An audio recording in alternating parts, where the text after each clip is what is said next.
Islam adalah agama Islam adalah agama cinta. Sebab itu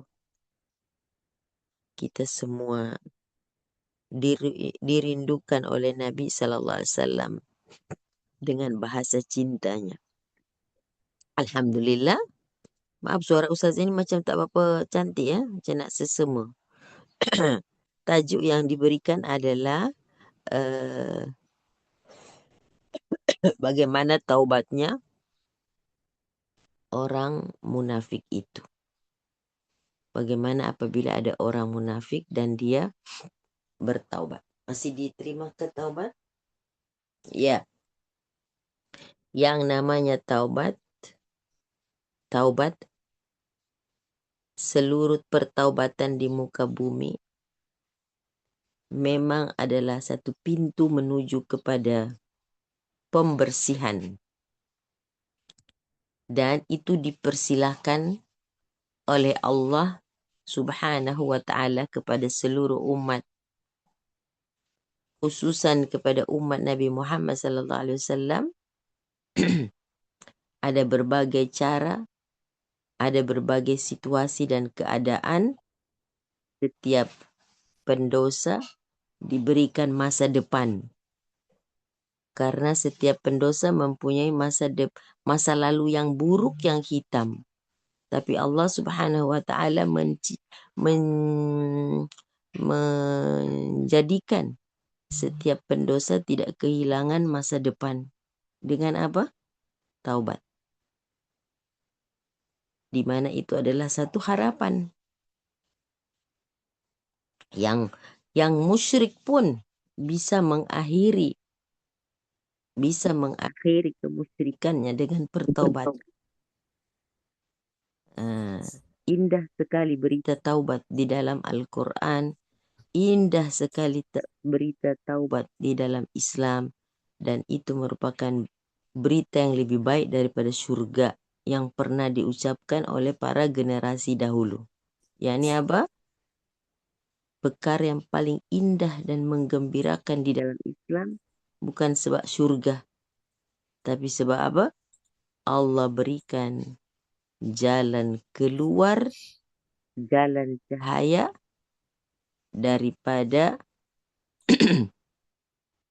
jalan hitam yang telah dicoret dalam liku-liku kehidupan. Masya Allah. Dan Allah sendiri menamakan dirinya At-Tawwab. Innahu kana tawwabar rahim. Innahu kana tawwabur rahim.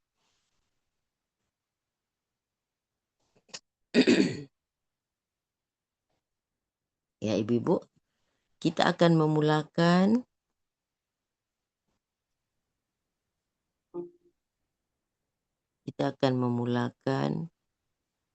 dengan surah An-Nisa. Kita akan memulakan kajian tentang taubat ini dengan surah An-Nisa. Jadi orang munafik ibu-ibu masih mempunyai pintu taubat selagi dia hidup. Dan selagi belum sampai saat tertutupnya pintu taubat. Bila masa pintu taubat tertutup? Bila datang sakaratul maut. Bila datang kiamat kecil. Dan bila datang kiamat besar. Jadi itu saatnya pintu taubat telah tertutup.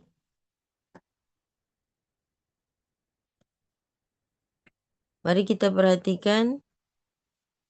Catat dulu surah An-Nisa ayat 146. Surah keempat ayat 146.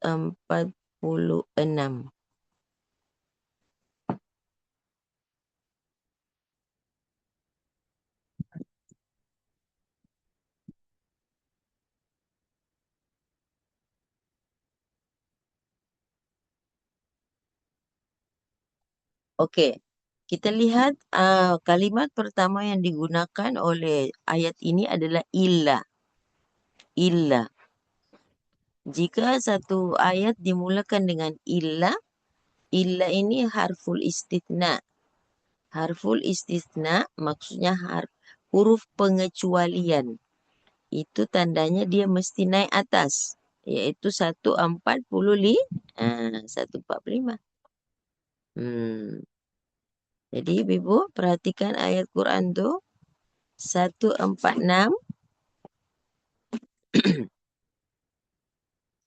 dimulakan dengan illah, melainkan ataupun kecuali.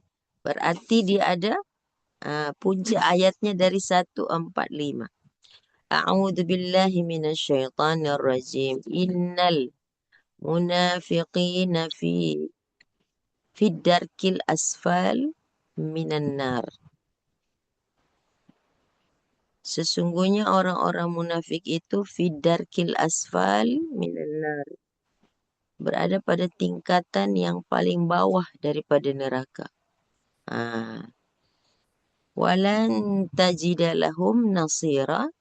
Tidak akan ada pun bantuan penolong atas atau bagi mereka.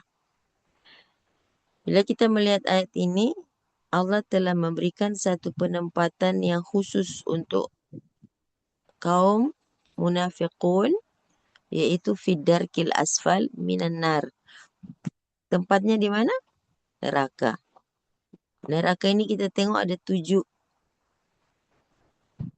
nama. 7 nama. Ya, katakan setiap nama mempunyai tingkatan. Tapi Allah sebutkan tingkatan yang darkil asfal. Okey, perhatikan perkataan dark. Fidarki. Darki. Okey. Kalau saya berada di satu bangunan, bila naik namanya darajat. Bila naik namanya darajat. Bila saya turun, itu namanya darki. Itu perbedaan. Darja dengan dark. Beda itu ya. Jadi kalau saya di satu bangunan, saya nak turun ke bawah. Turun ke bawah ini namanya dark. Tapi kalau saya naik atas, itu namanya darja. Jadi berbeda ya. Kita tak mau bilang darjat paling bawah. Kalau penyebutan darjat itu merujuk kepada atas. Naik itu darja. Macam contoh. Ini darja berapa?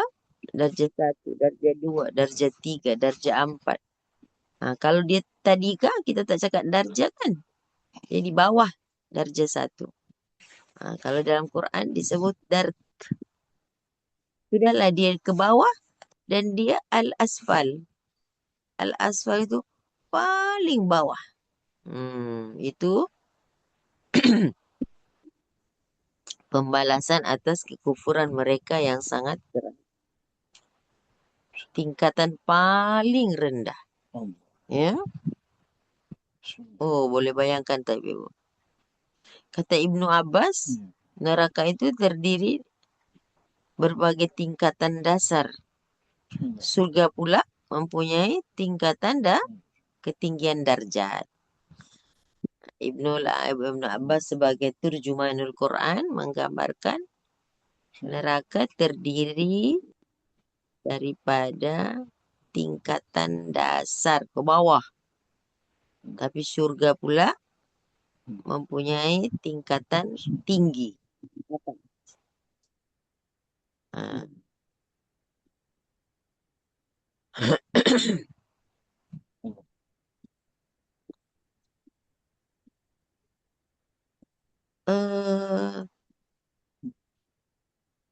Ayat itu dilanjutkan dengan kata illah. Jadi ini orang yang meninggal dunia atau yang mati dalam membawa kemunafikannya.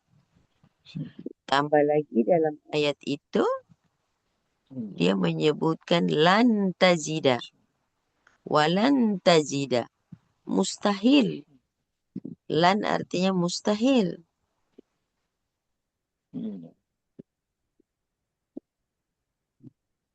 Mendapatkan nasira, seorang penolong bagi mereka. Penolong maksudnya dapat menyelamatkan daripada siksa yang mereka alami dan mengeluarkan mereka dari situ. Tidak ada siapa. Mustahil adalah maksudnya kemustahilan. Tapi yang menggembirakan ayat ini bila dia menggunakan kata illa pada ayat 146.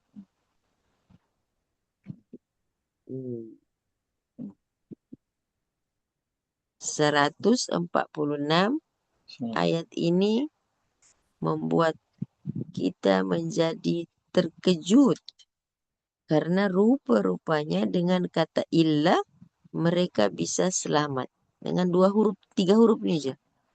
Illa, kecuali alladzina tabu wa aslahu wa atasamu billahi wa akhlasu dinahum lillah, kecuali jika mereka ini mengakhiri hidupnya dengan tabu. Yang kedua, wa aslahu, soleh, taubat, soleh, wa'tasamu billah, i'tisam, berpegang teguh, wa'tasimu bihablillahi jami'ah. Yang ketiga, wa akhlasu. Jadi ada 4 yang mereka kena buat. Pertaubatan mereka, tajuk kita bagaimana pertaubatan orang munafik kan? Ada ke tidak? Jawabannya ada. Bagaimana caranya? Ini, ayat 146. Ya, ada 4 cara-cara yang Allah sebutkan. Pertama apa? Tabu. Kedua, aslahu. Ketiga, i'tasamu billahi. Keempat, akhlasu dinahum lillah. Akhlasu dinahum lillah. Coba ibu-ibu, ini ayat yang sangat-sangat dahsyat. Karena tadi dilempar ke bawah, sekarang kan, tadi dilemparkan ke darkil asfal, diselamatkan oleh Allah dengan kata illah, ditunjuk caranya dengan 4 perkara. Hebat tak? Dahsyat ibu.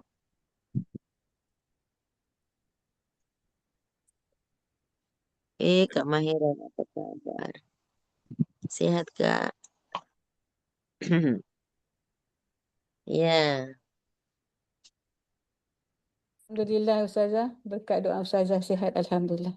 alhamdulillah wa sihat. Perhatikan ayat itu.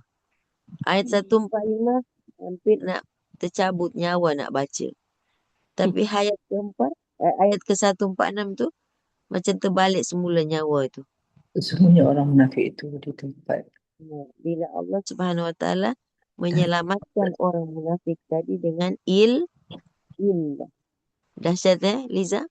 Dahsyat sekali ayat ini. Perhatikan dengan seksama. orang bertaubat, Betapa Allah ini begitu sayang kepada orang bertaubat, betapa Allah Subhanahu Wa Taala mengasihi hamba-hambanya yang lemah. Bayangkan kalau tidak ada ayat 146 tu, apa jadi? Jalan keluar tidak ada. Ya, penolong tidak ada. Siapa nak pergi tolong? Sudah paling bawah sekali neraka tu. Bahkan ada tafsir yang saya baca, mereka diisi dalam peti-peti api neraka. Boleh you bayangkan tak?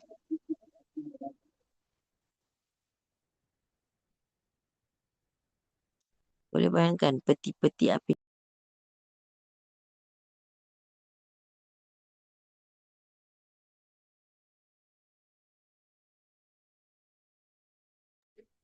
Macam peti besi kot. Terkurung dalam tu. Coba ibu-ibu bayangkan itu. Dengan adanya kata illa, terselamatlah mereka. Subhanallah. Jadi Allah menggunakan satu perkataan saja, itu Allah di dalam satu perkataan itu tersimpan rahmat yang unlimited.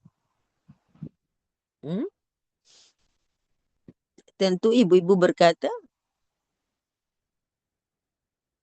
kenapa sampai paling bawah neraka yang mereka ditempatkan itu?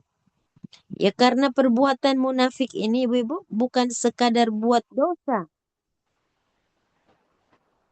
Tapi orang yang menampilkan imannya sedangkan batinnya menyembunyikan kebusukan. Coba. Ya. Perhatikan dosa munafik ini bukan main-main. Ya. Bukan sekadar melakukan dosa physically, ya, tapi melakukan juga satu perbuatan yang begitu kotor pada batin mereka, merobek-robek fitrah itu. Fitrah. Ya, mengotori fitrah itu. Fitrah itu apa? Fitrah itu ialah sesuatu yang Allah berikan dalam keadaan suci, bersih, indah, baik, benar. Nah, itu fitrah.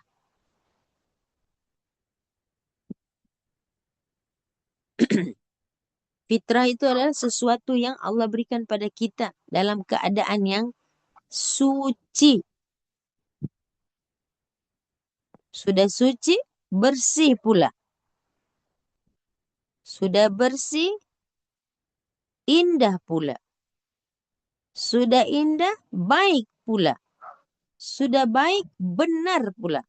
Coba bayangkan, bila ada kemunafikan, berapa yang dihilangkan? 5 perkara yang hilang. Orang yang telah menghancurkan fitrah. Ya, saya suka mengartikan fitrah itu dengan perkataan 5 tadi. Setelah mengambil kesimpulan dari kajian para ulama, fitrah itu Allah berikan sesuatu yang suci, bersih. Maksudnya jiwa manusia itu dia tak mau kotor. Manusia itu suka pada kebersihan walaupun dia pengotor. Dia tak suka kotor. Manusia itu walaupun dia tak pandai mendesain, ya, membuat sesuatu cantik, dia suka pada kecantikan. Dan Allah yang menciptakan dia ini, yang menciptakan manusia ini sesuatu adalah Allah yang indah, yang cantik, yang bersih, yang suci, yang baik dan benar. Jadi tidak ada satu makhluk yang bernama manusia tidak suka pada 5 perkara tadi itu. Nah, kini datang orang munafik, ya Allah, dia hancurkan fitrah ini. Makanya posisi dia fidarkil asfal minan nar tadi. Dan Allah menyelamatkan keadaannya itu dengan apa? Illa tadi. Kecuali. Ya. Selepas dia bersama nifak kok. Nifak ini sifatnya. Orangnya dipanggil munafik kok. Selepas ancaman yang begitu dahsyat, Allah terus buka pintu taubat dengan kata illa, illa, illa. Masya Allah. Jadi Allah masih memanggil kekotoran-kekotoran yang mereka lakukan itu dengan mari sini saya bersihkan. Ya, jadi ada 4 perkara yang dituliskan oleh para ulama mengenai prosesi taubat mereka. Pertama, tabu wa aslahu, perbaiki diri. Tabu, kembali kamu ke jalan yang kotor tadi, dari jalan yang kotor ke jalan benar. Tabu, taubat. Wa aslahu, perbaiki dirimu. Oke, kamu udah masuk ke ruangan sini, perbaiki diri kamu. Buat elok-elok. Wa'tasamu, berpegang teguh kepada Allah. Karena selama ini kamu cari perhatian manusia kan? Seolah-olah Tuhan hilang daripada pandangan zahir dan batinmu. Orang munafik kan dia mau cantik, mau bagus, mau baik di hadapan manusia kan? Nah, dia apa? Dia mempermainkan Tuhan. Hmm? Kemudian akhlasu dinahum. Ikhlaskan agama mereka lillah. Jadi tidak ada lagi manusia, tidak ada lagi geng, tidak ada lagi best friend. Kalau itu hanya membawa kepada caramu menjauhkan diri dari Tuhan atau menyebabkan you kehilangan Tuhan.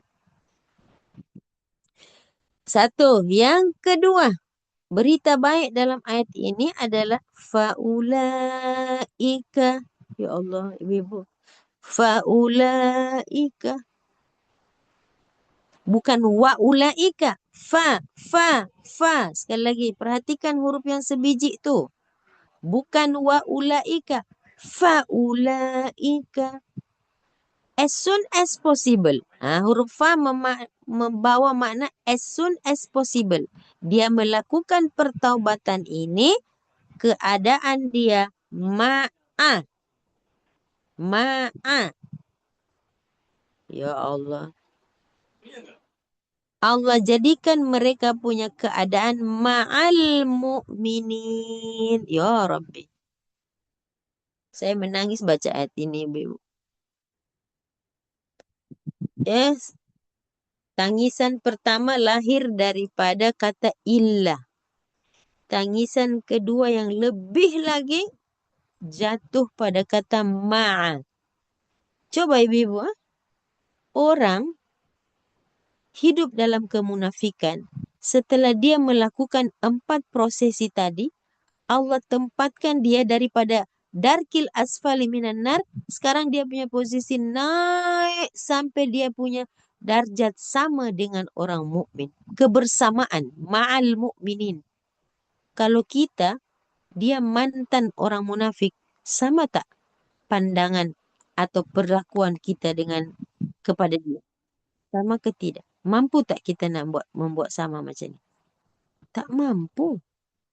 Perkataan ma'a ini sangat mahal. Ketika Allah menjadikan mereka bersama. Keadaan mereka bersama orang-orang beriman. Ya Allah. Ibu-ibu, ayat ini mengharukan sekali ketika Allah menjadikan as soon as possible. Fa'ulaika. Maka mereka ini sudah dijadikan kedudukannya sama dengan orang mukmin.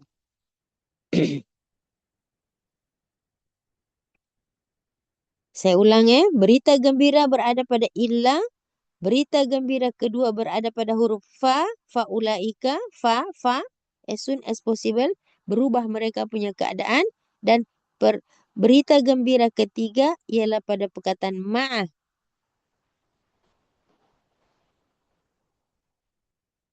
Lanjut. Wasawfa yu'tillahul mu'minina ajran azima. Dan kelak nanti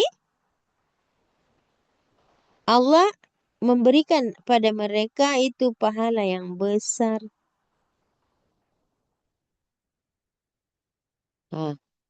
Sudah munafik hanya karena taubatnya dengan cara yang Allah tentukan itu, Allah jadikan mereka kelak apa yang diperoleh orang mukmin dia pun dapat juga. Yaitu apa? Ajran azimah. Ya. Oke tak?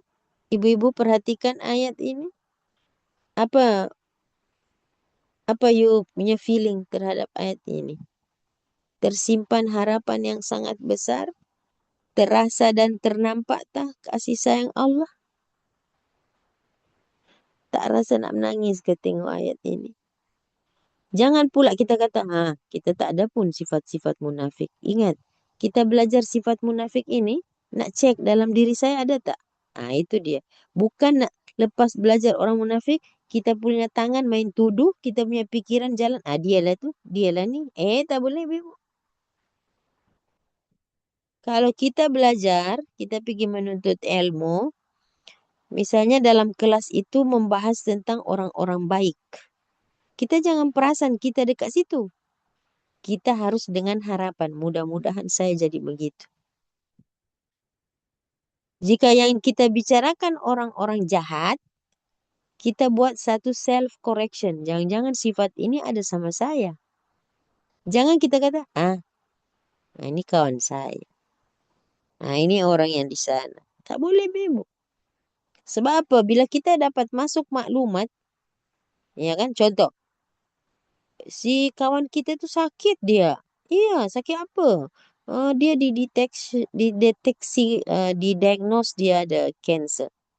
Macam mana tanda-tandanya tu? Dia tak tahu ke? Tiba-tiba dia just stage 4. Kita dah mulai curiga tak? Apa tanda-tandanya? Macam mana dia punya ni? Kita pula mulai melihat ke kita. Ada tanda-tanda itu tak sama saya? Itu dalam pada masa sama kita minta apa? Ya Allah, Allahumma fadna. Ya Allah, Allahumma fadna. Pelihara kami ya Allah. Semoga tidak ada tanda-tanda begitu kepada kita. Itu penyakit fizikal. Kalau kita cerita, si Ani tu dia pandai, dia walafiat tu dia bagus tu, kuat tu. Kita pun harap, ya Allah semoga kita macam dia. Begitu kan? Betul tak? Betul tak? Kalau penyakit fizikal. Kita harap saya juga macam tu. Ya Allah boleh panjang umur macam tu. Gitu kan? Dia tak garanti kita bisa panjang umur macam tu. Sihat begitu. Tapi kita harap kita jadi macam tu. Dan ketika menceritakan sesuatu keburukan, kita kata apa? Ya Allah jauhkan saya. Jadi tujuan utama mempelajari perkara ini adalah untuk mendeteksi diri kita. Ada tak sifat-sifat itu?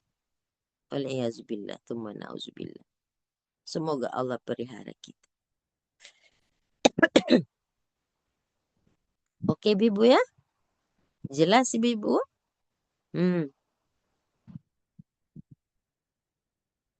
Sebenarnya perkataan yang ada di dalam ayat ini, Ibu, orang munafik ini, bukan hanya 2 ayat ini, Ibu. Dia sebenarnya bermula dari lagi atas sana. Atas mana tu?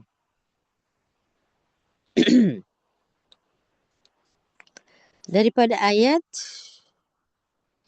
142.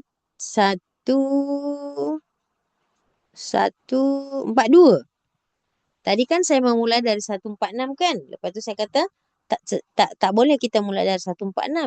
Walaupun fokusnya di 146, kita kena naik atas.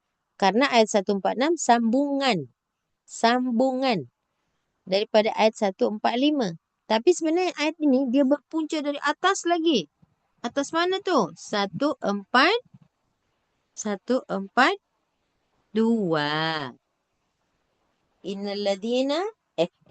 Innal munafiqina yukhadi'una Allah. Orang-orang munafik itu mereka suka menipu Tuhan. Yukhadi'una Allah. Buat khidah.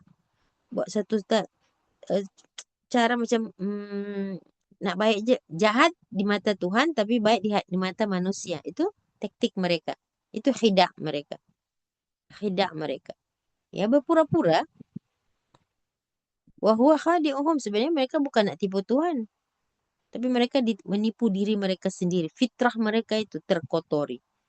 Wa idza qamu ila salati qamu kusala. Kalau solat dalam keadaan malas. Ini ada sama kita tak ni? Bila solat dalam keadaan malas. Macam mana solat dalam keadaan malas tu, Ustazah? Dia tidak enjoy solat. Solat lagi. Baru solat. Dah solat lagi. Cepatnya. Macam tu kan kita. Mana kita bukan menunggu solat. Jangankan menunggu azan, menunggu solat, menunggu azan pun tidak. Ya. Bukan termasuk orang-orang yang suka. Ya. Ya, solat itu tidak dilihat sebagai bekalan, tapi mereka melihat solat sebagai bebanan. Ya, itu penilaian Al-Quran tentang orang munafik tuh. Wala yura'unan nas. Yura'unan nas. Mereka kalau buat baik supaya nak tarik perhatian manusia. Wala yadhkurun Allah. Mereka tidak mengingat Tuhan melainkan illa qalilan. Sifat-sifat ini ada sama kita tidak? Ya, tak tahulah 1% ke 2% ke, wallah alam. Masing-masing boleh menilai dirinya. Masing-masing silakan mencurigai diri sendiri. Jangan asyik curiga orang saja. Di itu saya nampak ada itu tanda-tanda itu. Tak payah ibu-ibu. Belajar orang munafik ini cek ada dalam diri kita atau tidak. Sebab berkaitan dengan orang munafik ni, Huzaifah Al-Yamani, salah seorang sahabat Nabi yang memegang rahasia Nabi SAW, dengan Huzaifah ini dalam penyimpan rahasia kan. Nah, itu yang sampai Saidina Umar kata, nama saya ada tak situ? Saidina Umar tak cakap, siapa saja kat situ tu. Dalam 12 ke 15 orang yang ditulis itu tu, ya maksudnya yang disebut. Sebab dalam sejarah yang saya baca, Nabi SAW tidak menyerahkan kertas yang bertulis. Tidak ada istilah kertas bertulis itu, tidak ada. Ya. Dia tak sebutkan kertas bertulis. Tapi dalam yang kita dengar seperti menyerahkan sesuatu yang tersenarai. Jadi kita mensikapi bagaimana Saidina Umar begitu ketakutan dengan berita tersebut sehingga bertanya kepada Huzaifah tentang nasib namanya ada enggak. Dia bukan nak kepo, nak busybody, siapa saja yang ada di situ. Tidak penting siapa punya nama. Yang penting aku punya nama ada tak situ. Itu cara kebijakan Saidina Umar. Jadi, bila kita nak belajar tentang orang munafik, cek ada tak sifat-sifat itu dalam diri kita. Wal'iyadzubillah. Jika ada, ini ayat yang memberi peluang kepada kita. Orang munafik, dia dalam keadaan mudhabdhabina baina dhalik. Dalam keadaan yang tidak ke sana, tidak ke sini. Dia mudhabdhabina. Dalam keadaan yang ragu-ragu baina dhalik. Mau ambil yang hak atau mau ambil yang batil. Serba salah. La ilaha ulai. Dia tidak menyebelahi orang baik. Wala ilaha ulai. Dia juga tidak menyebelahi orang jahat. Kita tak boleh cakap mereka golongan putih, ibu. Golput. Mereka bukan golput, golongan putih. Tak ke sana, tak ke sini. I bebas. Bukan. Sebab apa? Orang ini dia mengambil golongan yang opportunis. Dia mengambil, kalau di sini baik, dia pergi situ. Kalau di sini tak baik, dia keluar dari yang situ. Dia sedang memperjuangkan dirinya. Dalam keadaan seperti itu, maka ayat ini mengatakan, wa may yudlilillah falan tajida lahu sabila. Kalau orang ada macam ni, Allah biarkan dia. Wa may yudlilillah. Dan siapa yang Allah biarkan dia, macam ni juga terombang-ambing dalam keadaan seperti ini, falan tajida lahu sabila. Selagi dia tidak keluar dari kepompong kemunafikan, lan tajida lahu sabila. Ingat, ayat tadi berkata lan tajida apa? Nasira kan? Lan tajida lahum nasira.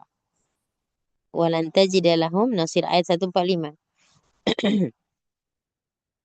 Sebagaimana di dunia dia tidak memperoleh jalan keluar, maka di akhirat dia tidak memperoleh nasira. Cantik kan ayat ini, Ibu? Cantik sekali penyusunannya. Sebagaimana di dunia dia tidak menemui jalan, falan tajida lahu sabila, maka di akhirat juga dia lan tajida lahum nasir.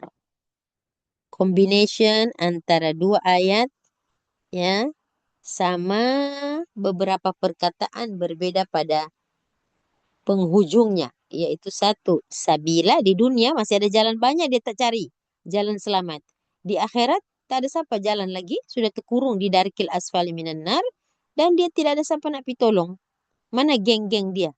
Tak ada. Makanya selamatkan diri. Barangkali satu geng itu ada 10 orang, engkau kena cari jalan keluar. Sebab besok kalau kamu masuk darkil asfali minan nar 10 orang, 10-10 itu tidak bisa saling menolong. Lan tajida lahum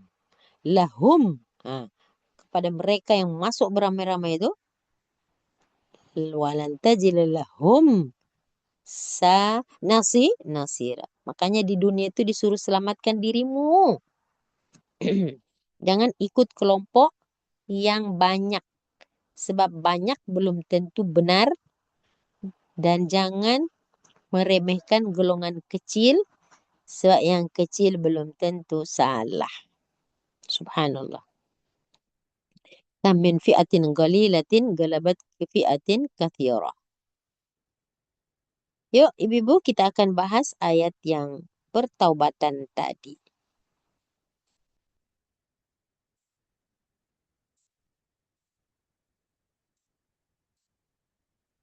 Ya, sudah siap? Sudah senaraikan? Bismillah.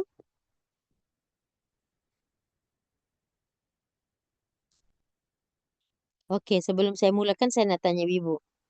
Ibu-ibu, ada cakap-cakap, ada siapa nak cakap tak pasal ayat 146 yang begitu dahsyatnya nih? Terkesan ke, tergamam ke, melihat lorong-lorong perbaikan yang Allah siapkan sebagai jalan keluar bagi kemunafikan? Ada siapa-siapa tak nak cakap? Nah, nak menyatakan perasaannya terhadap sifat munafik ini dan jalan keluar yang Allah bagi, ada tak?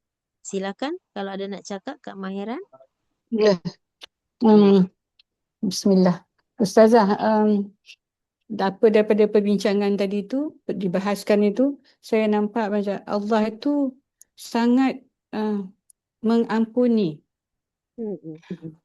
Luas betul Rahmat pintu taubatnya sehingga kan yang dah paling bawah pun dia masih terima lagi.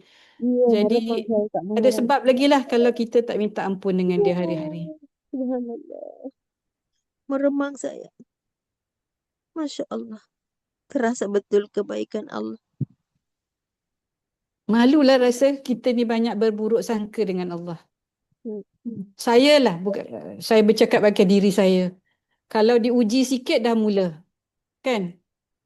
Tapi ini orang yang paling bawah sekalipun Allah terima, apatah lagi Masya kalau Allah. kita. Betul. Sedih juga ayat ini Kak Mahiran kan? Sedih betul, memang sedih. Ya Allah. Tidak pandai mensyukuri lagi. Manusia tak pandai mensyukuri. Dan posisi itu dah ada begitu jelas sekali. Dia punya position, dia punya tempat itu dah sebutkan dah. Darkil asfali minan nar. Tapi Allah selamatkan dengan ilah tadi itu. Di taubat ni bukan main-main. Dan itu yang menggembirakan para sahabat. Ya. Dicuci kita. Ha? Oke, mari kita akan bahas. Terima kasih Kak Mahiran. Jazakumullah khair. Ya karena ini berita dari langit, tak bolehlah kita ignore. Kita tak bolehlah baca ayat ini dengan feeling yang kosong. Kita mesti meletakkan sesuatu penghargaan pada ayat-ayat seperti ini. Ibarat Allah beri hadiah besar, kita kata, oke. Tak boleh, Ibu. Sebab itu saya sebelum nak melanjutkan, saya selalu, what is your feeling? Ayat ini make sense ke tidak padamu? Begitu dahsyat berita ini datang, takkan kita kata, oh ya, okey. Tak boleh, Ibu. Kita kena sebati dengan ayat itu. Kita baca ayat itu dengan perasaan, dengan hati yang luka berdarah, yang penuh dengan kekotoran dan Allah nak cuci kita dengan penuh dengan pertaubatan. Tidak boleh ayat-ayat begini hanya lewat di telinga saja. Ya, tidak boleh. Ya. Sebab Allah sedang mengeluarkan seseorang yang dari darkil asfali minan nar menuju kepada kesetaraan dengan orang mukmin, dan Allah nak bagi dia ajran azimah. Ya kita ini kalau orang baru keluar dari penjara, banduan, elok tak kita punya muka tengok dia? Banduan tu Ustaz. Tengok. Macam tu ke kita punya cara nak berinteraksi dengan banduan yang baru? Kita bisik-bisik, tu bekas banduan. Kita kata macam tu. Betul kan? Ah. Atau kita tak jumpa si banduan tu, kita jumpa dia punya mama ke, dia punya anak ke, dia punya isteri ke, main lagi mulut kita. Tu isteri banduan Ustazah. Padahal isteri itu tak ada salah pun. Tapi kita, yang kita nampak kotor dulu. Betul Bella. Subhanallah. Coba. Si isteri itu tak buat salah. Dia bergaduh dengan laki dia waktu masuk penjara. Dia dah bergaduh. Laki dia keluar dari penjara setelah 10 tahun. Kalau dia bertahan juga. Tak memisahkan diri misalnya dari suaminya. Besok tu dengan isteri-isteri pun kotor nama dia. Tu isteri banduan Ustazah. Isteri itu tak ada salah pun. Dah tercala. Tapi tengok macam mana Allah nak bersihkan ciptaannya yang bernama manusia. Ibu-ibu, ya Allah. Dahsyat ibu-ibu. Jadi ibu, ketika Sayyidina Umar membujuk Sayyidina Huzaifah itu, cuba cek, ada saya punya nama tak situ? Memang Sayyidina Umar bukan busybody dengan orang. Sehingga ibu sejak daripada hari itu, ya, ayat kan belum turun. Tidak boleh mensolatkan jenazah orang munafik kan. So, orang tu dia nak punya kepo, nak cari tahu siapa orang munafik ni. Mereka akan tengok Huzaifah.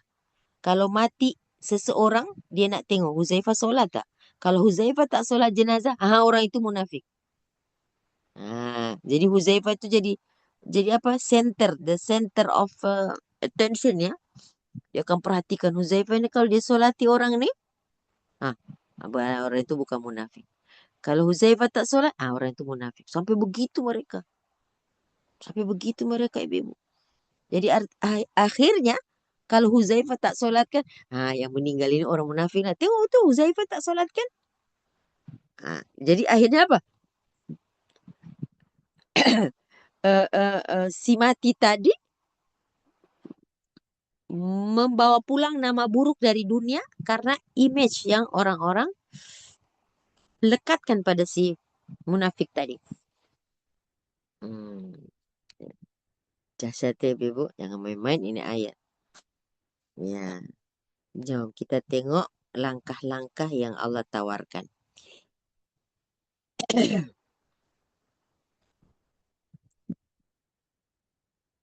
Illa alladhina tabu. Nomor 1 ialah tabu. Nomor 2 aslahu. Nomor 3 i'tasamu. Nomor 4 akhlasu. Saya mula dari tabu. Ibu-ibu, taubat itu bermula dengan kembali. Tabu arti dia kembali. Jadi orang munafik selama ini dia telah menjauhkan hatinya dari Tuhan. Maka langkah pertama yang dia kena buat, penyembuhannya ialah apa? Kembalikan hati kepada Allah. Sebab hati milik Allah. Kembalikan hati itu sama Tuhan. Dia sudah menciptakan gap. Yukhadi'unallah. Dia buat satu trik dengan Allah, bukan gap je. Dia main-mainkan Tuhan. Dalam pada ini, macam contoh, doktor diagnosi sakit ini. Doktor kata, puan jangan makan ini, puan jangan bawa ini, jangan bawa itu, jangan bawa itu. Jangan. Jadi disuruh kembali ke natural food atau good lifestyle, ya kan? Kan dokter akan deteksi penyakit kita. Kan, kenapa sampai dapat penyakit ini? Bagaimana cara pemakananmu? Bagaimana lifestylemu? Lepas tu doktor suruh stop kan dan buat balik benda yang sepatutnya you buat. Selama ini you tak buat. Jadi orang-orang yang tabu Dia punya kalimat yang harus keluar dari mulutnya ialah, ya aku salah ya Allah. Aku telah berdusta, aku telah mempermainkan Engkau ya Allah. Aku telah berpura-pura dan menampilkan sesuatu yang tidak ada dalam hatiku. Ini pemulihan pertama bagi orang yang nak bertaubat. Ya, artinya apa? Kita kena jujur pada diri sendiri. Jujur kepada Allah. Dengan bagaimana saya supaya jujur sama Allah? Jujur pada dirimu dulu. Akui salahmu. Dan ini bukan hanya untuk orang yang bersifat munafik, ibu-ibu. Ini bukan orang yang bersifat munafik saja. Sesiapa saja yang nak start bertaubat, dia bukan hanya untuk orang munafik. Jadi, dia kena akui dulu dia salah. Dia kena akui dulu dia kotor, dia telah berdusta kepada Allah. Ya, ibu. Ada juga ulama yang mengatakan bahwa tabu ini stop, berhenti. Bila dia dah kembali ke jalan yang lurus, dia kena berhenti tinggalkan jalan gelap tuh. Berhenti sudah. Stop. Ya. Dan dia menyesal. Menyesal. Kenapa buat macam ni ya? Sehingga dia menyesal mengingat masa lalunya. Dan sekarang dia berada pada masa sekarang, dia berhenti dan dia mencabut. Kalau dalam bahasa Arab itu disebut, kalau yang terhadap yang past tense dia nadama. Dan nadama ini menyesali, kenapa buat macam tu? Dia nadam. Nadam ini, ibu-ibu dah biasa berzikir, tubna ilallah wa nadimna. Nadimna, kami menyesal ya Allah. Bila kita ingat balik, kita menyesal. Wa nadimna ala ma fa'alna. Kemudian, now, dia kena iklak. Iklak artinya dia berhenti dah, stop dah. Tak nak buat lagi dah. Ya, stop. Tinggalkan benda tu. Dia kembali ke jalan yang lurus. Dia tak nak patah balik. Sebagaimana kata Imam Hasan Basri, tidak mungkin air susu kembali ke putingnya. Artinya stop sudah. Tinggal terus. Orang yang taubatan nasuha ini, dia tak akan buat lagi dah. Sampai apa? Seperti kemustahilannya air susu masuk kembali ke putingnya. Itu dia punya pertobatan nasuha. Itu masa sekarang. Masa hadapan bagaimana? Dia azam. Dia azam tak nak buat lagi dah. Dia sungguh-sungguh di jalan benar. Bukan hanya menangis, belum tentu dia nak berhenti. Bukan nak menyesal, belum tentu mungkin dia berbangga. Ya. Jadi penting sekali masa sekarang. Ikhlas, cabut semua.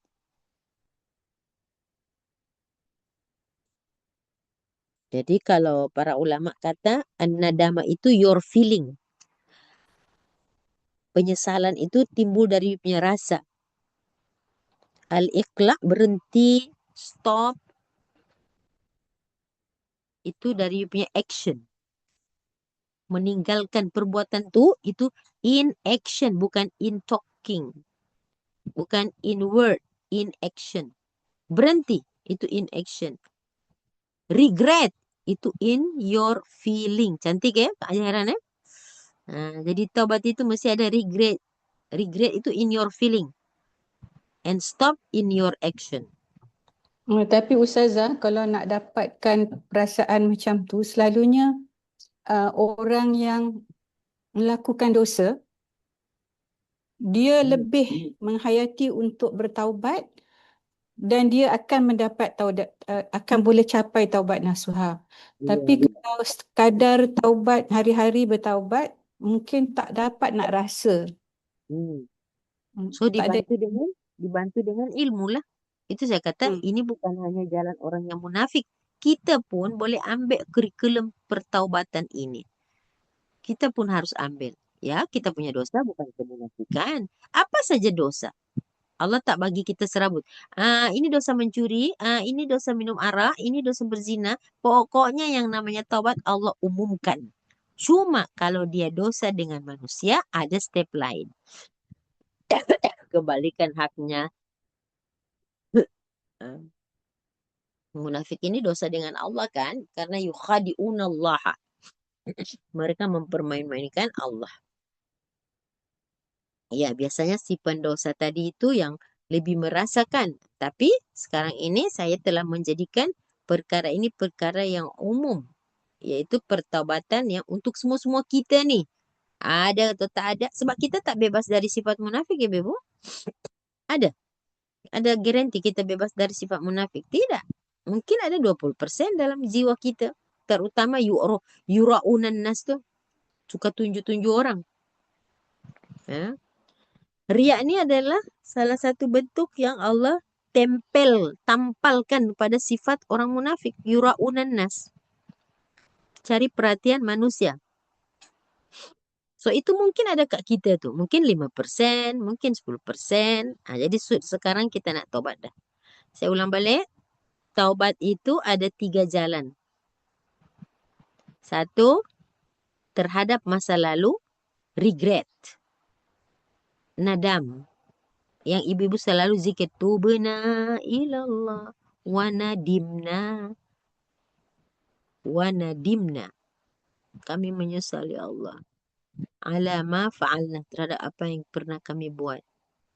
Tubna ilallah. Kami kembali kepada Allah. Untuk masa sekarang, bukan hanya menyesal. Stop it. Stop it in action. Dalam tindakan. La. Cabut. Berhenti. Stop. Kalau dari arah kiri kita selalu ke sana kemari, kita tutup jalan itu, kita buat jalan baru ke kanan. Begitulah ibaratnya. Kita bina tembok dengan arah kiri. Sebab disitulah segala kemunafikan, kepura-puraan, istihza'nya, olok-oloknya, malasannya, sedikit syukurnya. Pokoknya yang tak bagus-bagus tu belah kiri. Bina dinding, tembok di situ. Kita tak mau lalu situ lagi dah. Kita sekarang membina jalan-jalan baru ke arah kanan. Gitu. Dan itu terhadap masa sekarang. Terhadap masa depan macam mana? Azam. Azam. Tidak akan buat lagi dan terus berazam melakukan yang aslahu, yang baik-baik saja. Cantiklah. Masya Allah. Tersusun benar. Azam tidak mau kembali lagi. Udah berhenti sini tak mau patah balik. Kita terus azam ke depan, ke depan, ke depan. Sampai kita berjumpa dengan sang pemilik hayat ini. Okey, Ibu. Itu ayat yang pertama. Tabu. Atau tubu. Illal ladhina tabu.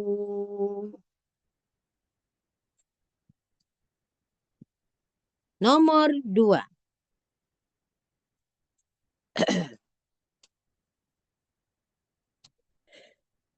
Wa aslahu.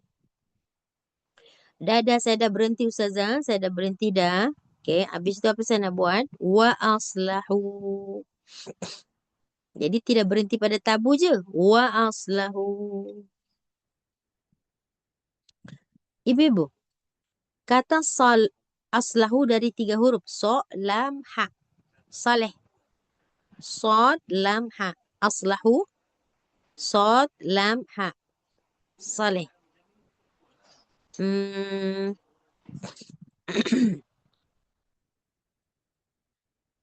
Kalau ketika seseorang dalam dunia kemunafikan semuanya rosak. Fitrah rosak, kata-kata rosak, semua rosak kan? Dia kena repair. Dia kena buat islah. Karena semua bentuk kemunafikan menghasilkan kerosakan. Dirobek-robeknya fitrah itu. Dicoret-coretnya fitrah itu. Yang baik jadi buruk. Yang suci jadi kotor. Yang salah jadi benar. Sekarang dia kena aslahu. Dia repair balik. Kalau dulu lidahnya suka dusta, sekarang jujur. Dulu suka mengkhianati amanah, berkhianat. Sekarang dia kena buat tinggalkan khianat, menuju kepada amanah. Suka menyakiti orang mukmin, suka bersumpah palsu. Sekarang dia kena aslahu. Ambil hak manusia, dia kena pulangkan, dia kena selesaikan. Jadi kata ulama, taubat itu bukan hanya sesal menangis terhadap masa lalumu. Tapi kamu disuruh untuk membina masa depanmu. Yang different, yang berbeda dah. Bukan duduk menangis berhari-hari. Tak boleh, you kena buat action. In action, you kena apa? Menyambut hari esok dengan keceriaan. Itulah aslahu tadi. Ibarat barang rusak sudah di-repair. Seronok tak? Iya, jiwa yang rusak tu sudah di-repair. Seronok. Nak buat apa lagi ni? Nak istighfar. Lepas istighfar apa? Solat taubat. Solat taubat apa? Sedekah. Nak pergi mana? Majlis ilmu. Nak buat apa? Silaturahim. Masa depan kita kena isi yang bunga-bunga yang cantik-cantik. Tak payah nak duduk banjir air mata. Tak payah. Sudah. Stop itu. Tapi kalau saya teringat saya menangis. Bagus. Saya teringat tu saya sedih. Bagus. Menangis lagi, istighfar lagi. Tapi hari esok kena diisi dengan sesuatu yang baru, yang baik-baik. Jadi apa tadi? Taubat bukan sekedar nangis je masa lalu, menangisi masa lalu. Tapi apa? Taubat membina masa depan dengan apa? Situasi yang baru, yang berbeza. Khianat ditukar dengan amanah. Penghinaan ditukar dengan penghormatan. Dusta ditukar dengan kejujuran. Semua dah bertukar-bertukar. Yang ketiga, wa'tasamu wa'tasamu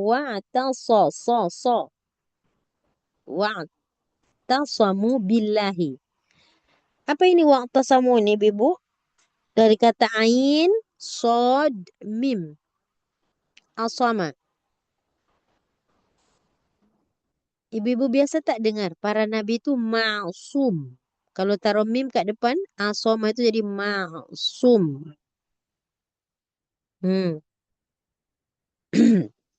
Para nabi itu ma'sum. Wa'tasama ini artinya apa? Berpegang teguh.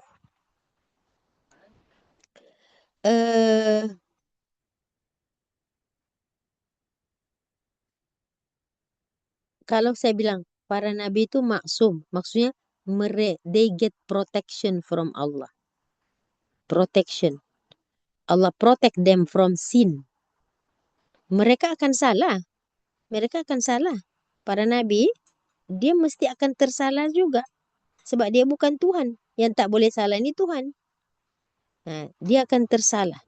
Dan Allah izinkan tersalah. Sebab Allah tak cabut sifat-sifat manusiawi dalam diri seorang rasul. Akan tersalah. Nabi Daud tersalah buat keputusan. Ditegur oleh Nabi Sulaiman. Tapi dia tak berdosa. Tersalah tapi tak berdosa. Seronok tak macam tu? Salah tapi tak berdosa. Iya, kenapa? Sebab mereka contoh, role model. Dan kalau mereka tersalah, mereka cepat bertaubat. So Allah protect them. Bukan protect them from a fault, kesalahan. Tak, mereka tetap akan tersalah. Tapi Allah tak bagi mereka berdosa. Kenapa? Sebab mereka tahu mereka salah. Kalau kita tidak kan? Kita dah lah tersalah, tak mengaku salah. Salahkan orang. Itu kita. Ya, kita pasti banyak salah. Tapi dah tahu tersalah, kita perasan pula jadi orang saleh. Itu yang tak ada protection. Dah salah tak mengaku salah tapi mengaku saleh. Itu yang bahayanya. Apa yang membuat dunia kacau dan kecoh? Sudah salah tak mengaku. Yang kedua, sudah salah tuduh orang sana yang penyebabnya. Jadi kalau Rasulullah Sallallahu Alaihi Wasallam di dalam rumah tangganya mereka mempraktikkan apa? Mempraktikkan apa? Berebut salah. Berebut salah itu macam mana? Aku yang salah. Tak adalah Rasulullah, aku salah. Dia berebut salah. Kalau kita berebut siapa benar kan? Betul tak Ibu? Ketika isteri Rasulullah membawakan minuman kan? Kak Maira ingat lagi tak? Lepas tu karena teruja sangat nak suruh rasa cepat, tersandunglah kaki. Terjatuhlah makanan. Jadi Rasulullah kata, minta maaf ya Allah saya lambat mengambil itu. Yang isteri kata, tak, saya yang kejuru-juru, keburu-buru. Saya yang tak sabar. Nabi kata, tak, kau tak salah. Aku yang lambat mengambil. Aku loadingnya lambat. Aku lambat ambil. Kan dua-dua berebut salah tu. Sayyidatina Aisyah, bila dapati Rasulullah bangun tidur, dia bangun tidur. Mana Rasulullah tidur di luar? Ya Allah, saya minta maaf ya Rasulullah, saya tak buka pintu, kau balik ya Allah. Nabi kata, tak, saya salah, saya balik lambat. Berebut salah kan? Kalau kita, apa kita cakap? Kalau kita, apa kita cakap? Itulah, siapa suruh balik lambat? Orang dah ngantuk. Bergaduh kat situ.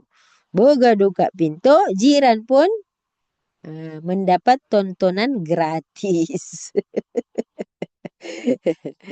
Rumah tangga Nabi itu berebut salah mereka. Saya salah. Saya lah tu. Kita tidak. Itulah awak.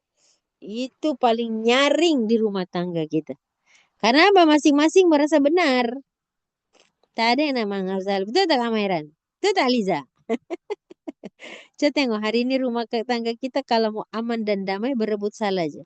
Yalah mama salah. Gitu kan? Tenang tuh. Yalah adik salah. Mama tak jadi marah. Tapi salah menyalahkan. Entah siapa hakim, entah siapa penuntun, entah siapa pembela. Tak ada. Semua menjadi hakim. Kau salah, engkau salah. Ini adik lah, ini abang lah. Kecoh rumah tangga tu. Satu orang yang mengaku salah, aman dunia ini. Dan itu kita tak berjaya mempraktikannya.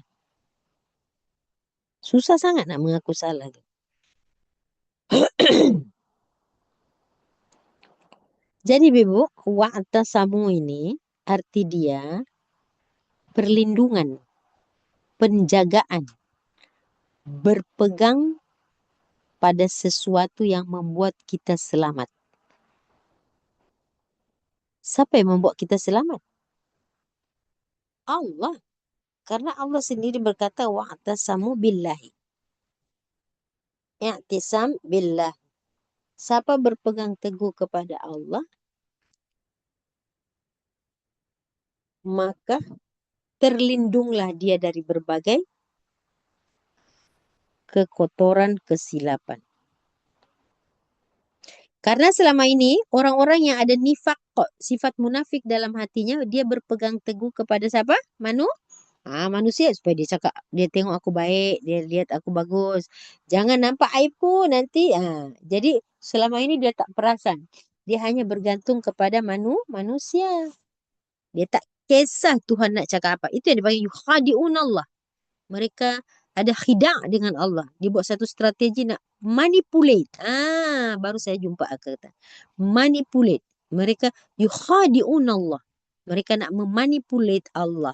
Tapi sebenarnya Allah yang manipulate mereka. Bagaimana cara Allah memanipulat mereka? Dia rasa dia benar, dia rasa tak ada orang tahu, dia dah tertipu dengan sifat manipulationnya. Tak apa, tak ada orang tahu. Dia je tahu. Kita je tahu. Jadi yang penting orang tak nampak. Ini dia dah putus tali tali pergantungan dengan Allah. Selama ini dia takut manusia. Nanti orang kata apa. Selama ini dia tidak mencari keredaan Allah. Dia cari keredaan manusia. Selama ini dia mau jadi baik, dia berubah jadi baik karena manusia. Dia ikut manusia. Di hadapan orang beriman dia kata, nahnu muslihun. Kami orang-orang yang baik. Dia balik kepada komplotannya, kepada kelompoknya, komplotan yang jahat-jahat. Dia kata, innama nahnu ma'akum. Kami bersama kamu. Kan itu muzabzabina. Terombang-ambing. Asal kepentingannya boleh lulus dan lolos, dia ambil jalan salah. So, bila Allah kata, dah tabu dah aslahu dah. Okey, sekarang wa'tasamu billahi. Wa'tasamu billahi, berhenti menggantungkan identiti kamu kepada manusia. Sekarang tukar, bergantung kepada Allah. Settle. Sebab kalau kamu bergantung pada Allah, Allah akan protect you. Para nabi, dia tersalah, tapi Allah protect dia. Makanya orang-orang istiqamah ni, orang-orang yang bergantung pada Tuhan, bila dia istiqamah, dia tak buat, Allah tulis dia buat. Dia sakit Ustazah.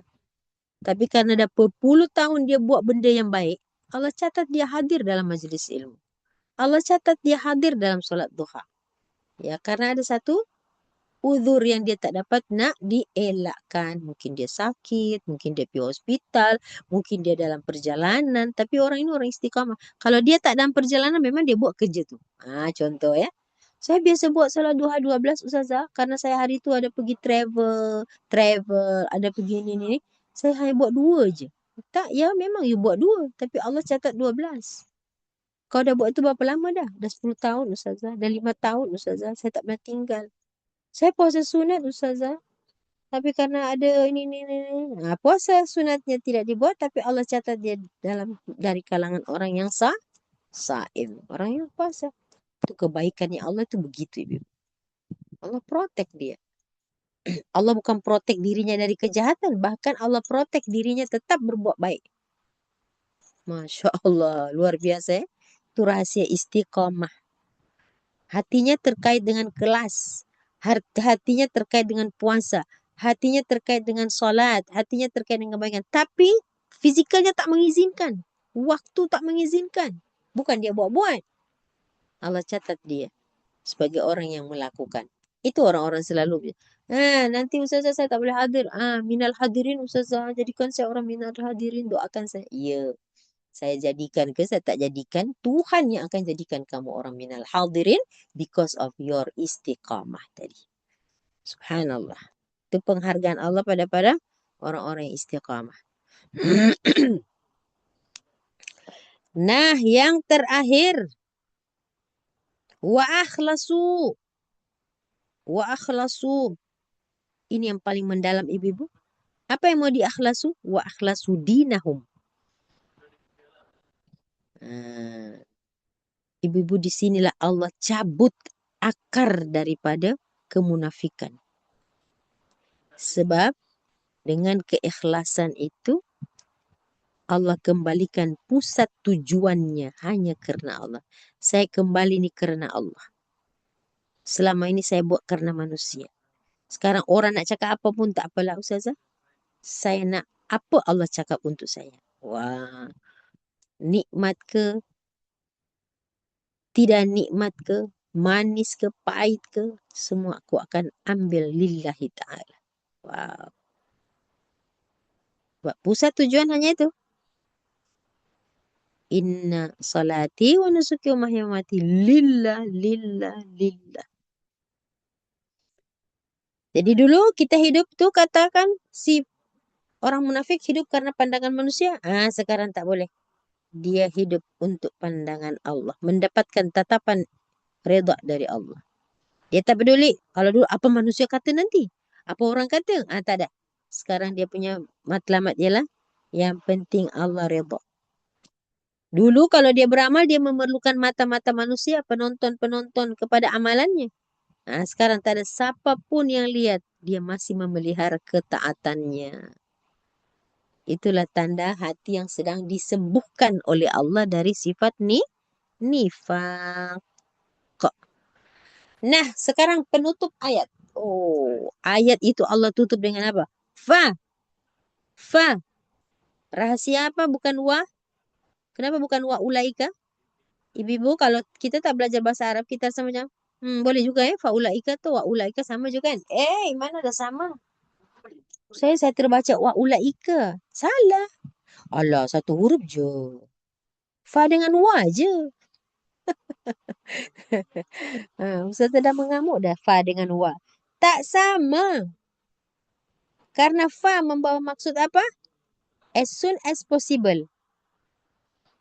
Once you tinggalkan sifat nifak, Allah angkat you punya darjat min darkil asfal tadi kepada ma'iyatu bil mu'minin.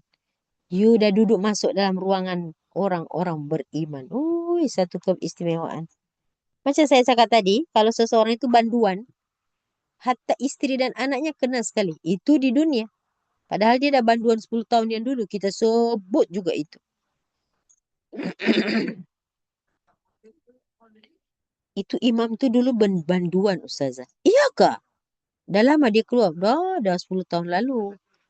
Tapi kekal dalam hafazan dan ingatan manusia. Betul tak Fariza? ha. Orang tu baru masuk di kampung tu.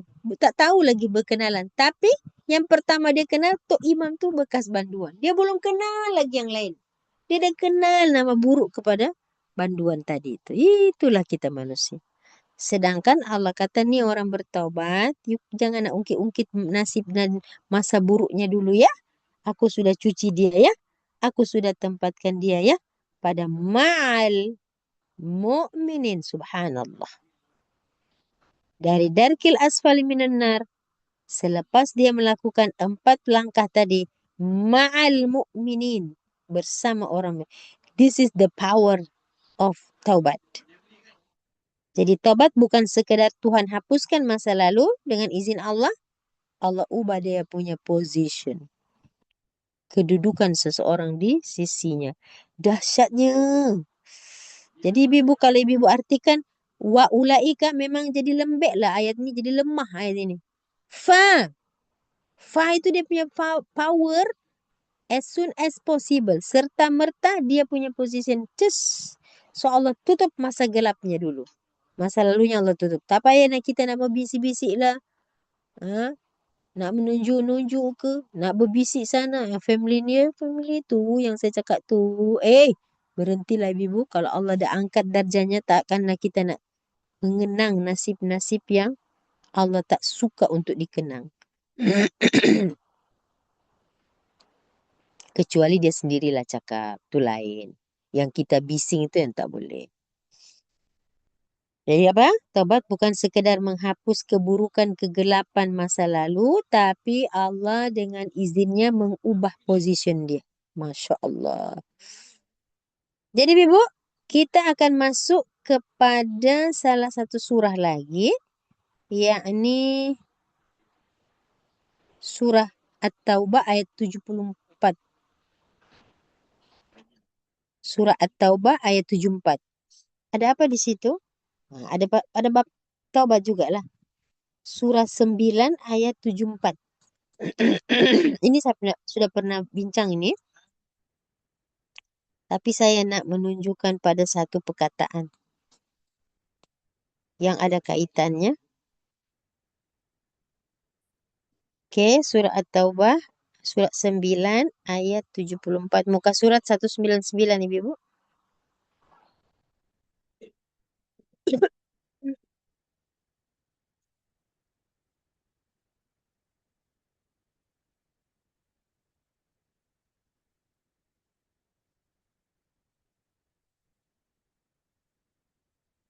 Oke.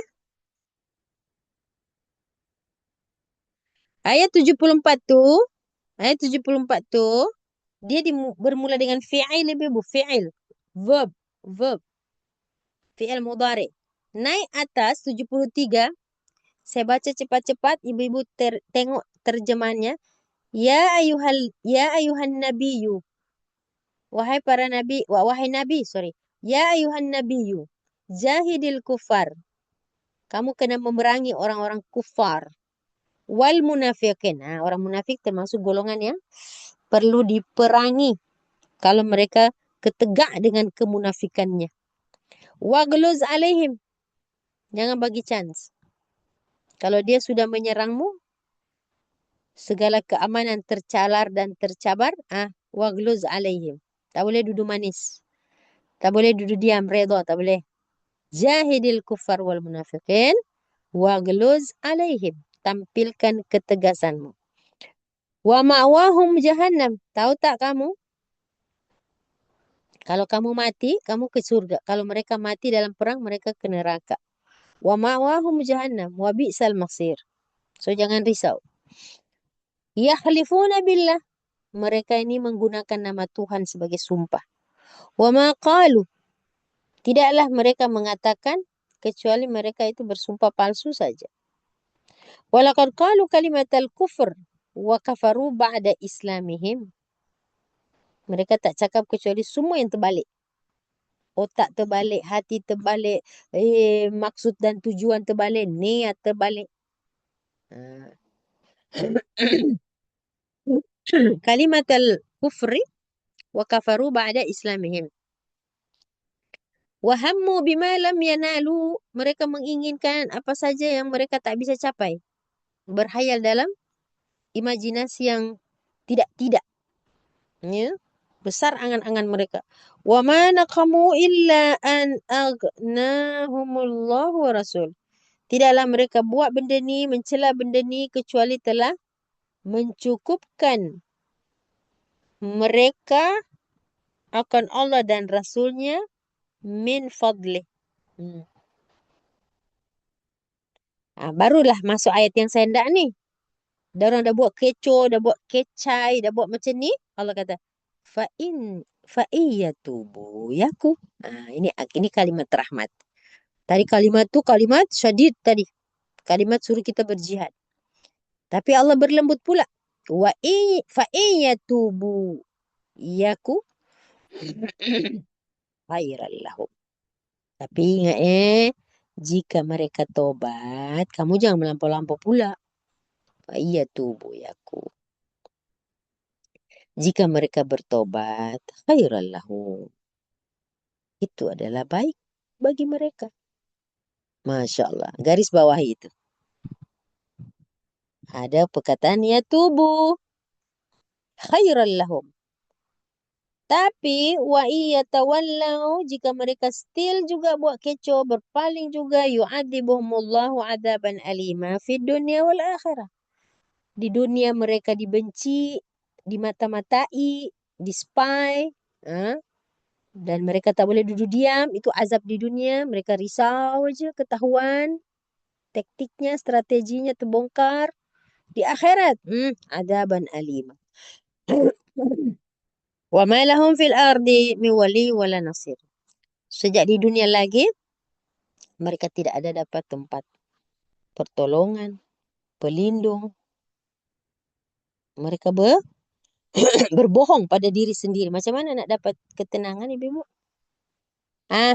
Jadi saya nak beritahu bahwasanya ayat 74 dalam surah Al-Munafiq, surah Taubah, Allah berfirman wa iyatubu yaku khairan lahum. Jika mereka tobat itu lebih baik. Ini sangat menyentuh ibu.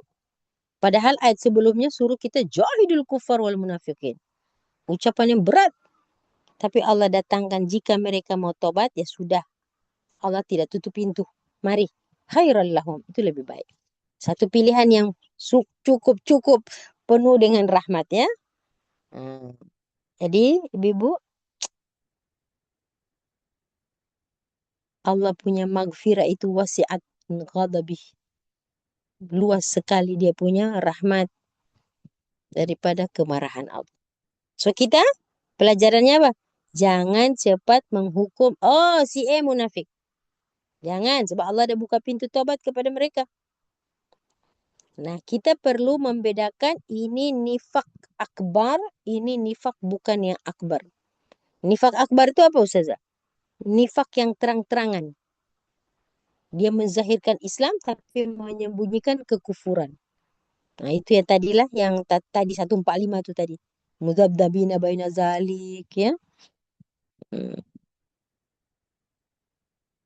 Dan sifat-sifat yang ada pada seorang, saya ulang, sifat-sifat yang ada pada seseorang itu bisa membawanya kepada kemunafikan yang besar, nifak akbar. Dia bermula yang kecil-kecil dulu. Makanya Nabi warning. Hati-hati kalau ada 4 tanda ini sama kamu. Apa itu 4 tanda itu ya Rasulullah?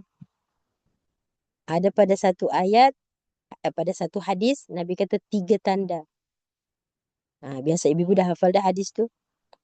Hati-hati. Ayatul munafiqin. Ya, tanda-tanda orang munafik. Ayatul munafik itu salasa. Idza hadatsa kadzaba. Kalau dia cakap dia bohong. Ini kan kita rasa macam alah small matter. Iya, small matter kalau sudah kebohongan dah jadi lifestyle, bukan kecil lagi, Ibu. Tidak boleh tidak, dia mesti bohong. Lama-lama nifaknya menjadi nifak yang akbar. Wa idza wa'ada akhlafa. Jika dia janji, dia mungkir. Mungkin sekali dua. Tapi kalau dah 10 kali, Ibu. Wa idza tumina khana. Jika dia dipercaya, dia khianat. Berapa kali itu ada sama diri kita tuh. Jadi sifat-sifat nifak ini mula-mula kecil-kecil dulu.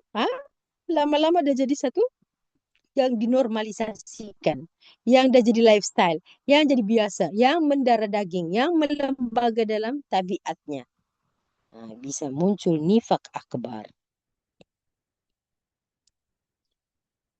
Jadi bila Rasulullah SAW menyebutkan hadis tadi, tolong kita muhasabah. Jangan biarkan sifat itu sedikit pun ada sama kita. Ya, Ustazah cakap tadi ada 4, satu lagi itu apa? Bila bertengkar, bergaduh. Bila bertengkar, bergaduh, apalah bahasa saya. Bila berbeza pendapat. Bila berselisih pendapat, bila apa ya? Memburukkan dia. Bila dia berbeza pendapat, itu jadi gaduh. Tak boleh berbeza pendapat. Tu naik suara, tu lempar kursi, baling meja. Wah, tak boleh. Bila bertengkar tu sampai melampaui batas. Jadi perbedaan pendapat itu sebenarnya rahmat. Bergaduh jadi kiamat. Perbedaan pendapat itu rahmat. Ikhtilaful ulama rahmat. Janganlah ikhtilaful ulama kita pula jadi kiamat.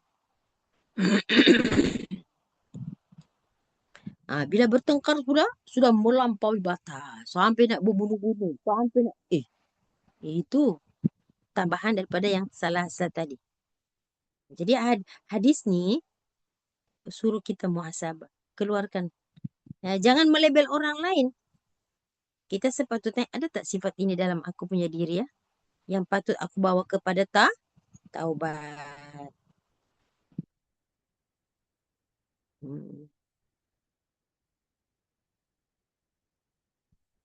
Okey, Bibu. Jadi itu 4 ya. 4 prosesi menjalankan taubat dalam sifat kemunafikan tadi. Jadi Allah berikan tarbiyah di sini untuk jiwa kita merawat sifat-sifatnya nifak tadi dengan keikhlasan. Jadi penyakit munafik adalah penyakit 2 wajah. Disuruh jadikan 1 wajah saja. Apa di luar, apa di dalam kena sama. 1 wajah. Apa lidah cakap, itu mesti cerminan dari hati punya. Jangan lain di bibir, lain di hati. Jadi kita doa, ya Allah, jauhkan aku daripada orang sifat-sifat ini. Jauhkan aku daripada orang yang punya sifat ini. Dan saya minta ya Allah, tahir qalbi, tahir qulubana, bersihkan ya Allah hati kita daripada benih-benih kemunafikan. Jadikanlah saya punya hati ini, zahir saya ini, batin saya lebih bersih daripada zahirku. Dan jadikan kami daripada pada golongan mukhlasin. Ustazah, Ya. nak tanya satu soalan ya. Hmm. Munafik is equivalent to a hypocrite. Mm-mm. Tapi in modern times ni, boleh tak liberal pun jatuh ke dalam grup munafik tu? Being a liberal. Siapa ni? Apa khabar? Alhamdulillah. Lamanya tak jumpa kita, Kak. Sekarang jaga ibu Ustazah. Ya, Masya Allah. So, Barakallah fiik. kalau boleh dapat masuk online tu dapat masuk online je. Alhamdulillah, rindulah Kak Zaidah. Masya Allah. Ya. Apa you tanya tadi? Liberal? Munafik is hypocrite. Tapi zaman sekarang ni, Hmm. boleh tak liberal tu pun dimasukkan ke dalam grup cabang munafik? Seorang yang liberal, berfikiran terbuka, lebih nak jaga hati manusia daripada hukum hakam agama. Kita tidak disuruh untuk melabel-label seperti itu, Kak. Oh, okay. Jadi bila kita belajar macam ni, kita ini nih munafik, ini liberal. Apa-apa yang lain di depan, lain di belakang itu sebagai satu standard ukur. Ya, standard ukur kita. Tapi bukan nak claim itu munafik. Kita boleh tengoklah yang baiknya dan kita pun ada dalam Islam disuruh bersangka baik kan? Nah sekarang orang yang liberal misalnya, bagaimana gaya hidupnya? Kalau syariat sudah bertentangan dengan dia, kita tak boleh label orang ini munafik ya. Itu Allah yang punya kerja. Sebab Allah yang melihat fi qulubihim maradun. Di dalam hatinya ada penyakit. Kita tak boleh tengok penyakit tu. Apalagi kalau dia menampilkan kepura-puraan. Ya. Nah, jadi isme yang ada hari ini, ada dia punya message tersembunyi. Ya. Macam-macam dia punya apa namanya? Brandingnya, macam-macam dia punya matlamatnya. Ya. Tapi kita nampak tak? Saya suka pada ayat Al-Baqarah bilang begini. Innama nahnu muslihun. Pada surah Al-Baqarah yang awal sekali. Ya. Orang-orang munafik ini dia akan menampilkan kebaikan. Innama nahnu muslihun. Allah, kata Allah, tak ada. Yang cakap tak ada itu siapa? Bukan kita. Sebenarnya kamu adalah mufsidun, perosak. Itu tajuk besarnya Kak Zaidah tadi tu. Ya. Jadi dia menciptakan itu. Ya, cara berfikir, cara model-model, method-method. Sebenarnya dia ada satu message tersembunyi.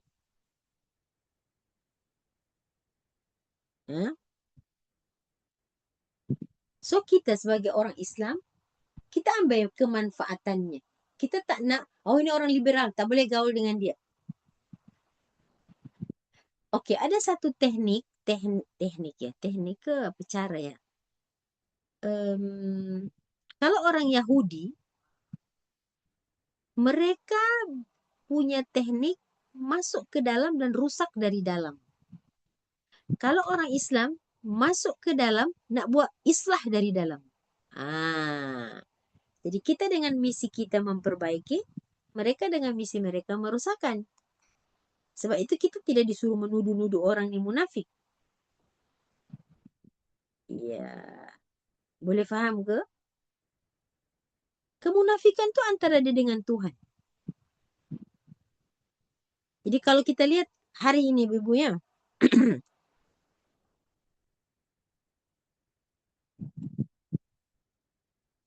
Kadang-kadang agama itu hanya jadi satu image. Dia bukan satu way of life tau. Ya. Dia bukan jadi satu way of life di situ. Boleh tak Kak Zaida buka ayat 167 surah Ali Imran?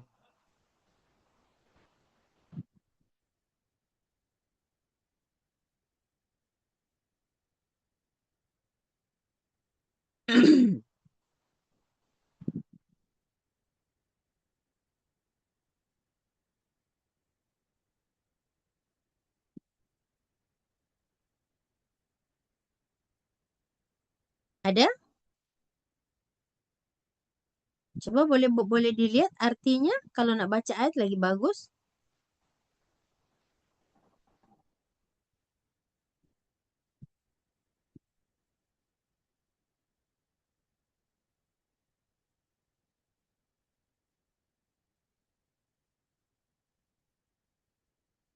Ayat ke berapa Ustazah? 167. 167. Let me scroll it ni. Sekejap.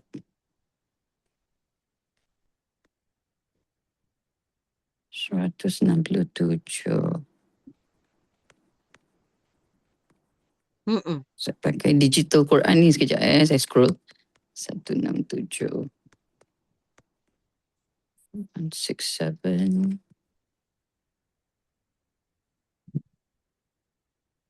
167.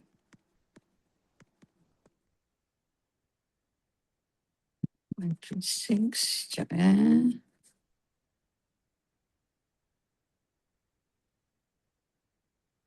One. Simpan. 115. Sekejap je. Nak tengah scroll ni. Digital Quran. Okay, 167. Yang keberapa Ustazah? Waliya'lamal ladzi nafaqu. Okey, saya baca ayat, Kak translate. Alamak, okay. Ya, Kak ada translation tak? Ada tapi in English Ustazah. Okey. Waliya'lamal ladzina nafaqu. Okay. Allah nak tampilkan ini, Allah nak bagi tahu apa yang dia tahu kepada kita, alladzina nafaqu, yakni orang-orang munafik. Wa qila lahum, dikatakan kepada mereka, ta'alau, mari sini. Qatilu fi sabilillah. Jom kita ada satu serangan yang kita harus defend ourselves. Mari kita berperang untuk mempertahankan diri. Qatilu fi sabilillahi awidfa'u. Qalu law na'lamu qitalan lattaba'nakum. No, orang-orang munafik ini mereka akan buat reason. Takut mati. Kalau seandainya boleh tolak, dia tolak. Kalau dipanggil, mari ta'alu qatilu fi sabilillahi awidfa'u. Berperanglah di jalan Allah atau pertahankan dirimu. Dia kata, lau na'lamu, sekiranya kami tahu peperangan, tentu kami akan ikut kamu. Hum lil kafirina yawma idin aqrabu minhum lil iman. Artinya apa itu, Kak? Apa artinya itu? Mereka mengatakan begitu karena apa, Ibu? Ada translation. Ini terjadi satu bukan perpecahan, ada beberapa grup di situ. Mereka pada hari itu, ya, bila dipanggil untuk berjuang fisabilillah membela Islam, mereka lebih memilih untuk tak ikut. Hari itu lebih dekat. Dia bercakap mulut saja tapi tak di hati. Hum lil kufri yauma idin aqrabu minhum lil iman. Bila ada perintah nak melayang nyawa, nak berjuang, mereka akan cakap, pada waktu itu mereka akan berpihak kepada golongan kafir. Mereka akrabu, lebih dekat dengan kekafiran daripada keimanan.